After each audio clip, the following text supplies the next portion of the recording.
Yeah. KDZ Players. Yeah. KDZ, Yeah. tal. KD en el sofá. Yeah. Yeah. De todos lados. Yeah. Yeah. No sé qué. Yeah.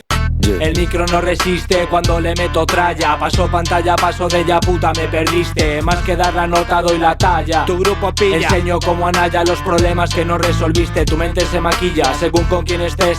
Fardas de boquilla y en tu vida pintaste bofetón y callas, colega, y lo llevas. Fue este tour que lo pediste. Mucho hablas y comiste, soy un hater, hipster. Lo nuestro es otro rollo. Puedo con todo solo sin medallas en mi cuello. Pocas veces me rayo, otras muchas más me estrello. Pero voy con cuidado, atento a mis despistes. Soy un maníaco, futuro mecánico. No me destroza el químico, ni creo lo kármico. KDZ mágico, aroma psicodélico. Somos putos lunáticos, las voces insisten. Entrando en la base con la fuerza de un hooligan, sin garantías de ganar. Me respaldan los de atrás, tramamos atentados escritos en papel, comiendo galletas, quemando el cogollo. KD en el sofá, somos tres, no caben más. Buah. Al jefe lo bajamos, lo ponemos a fregar. No sé si callarme o gritar, si escribir o grabar, si buscar la salida. 11-4 en mis manos y explotar.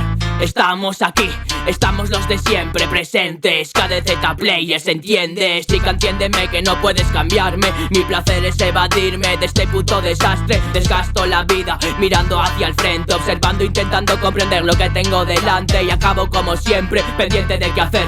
Si pierdo mi tren, en 15.000 pasa el siguiente. ¿Quiénes somos? ¿Quiénes seremos? ¿Quiénes estamos, hermano? Este es nuestro tiempo. Ya ves, su rap se quedó viejo, dijo el sabio. Lo bueno se pule poco a poco. Por el barrio codo con codo. Uno se pasa en la bola, otro se pasa en el porro.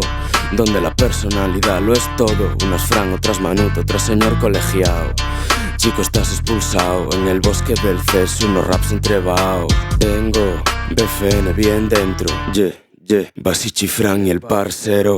Pero me guía el tempo. Miro al cielo, le rezo a mi abuela. Un alma llega mientras otra se va. Fran, no hay más, todo se mide en momentos.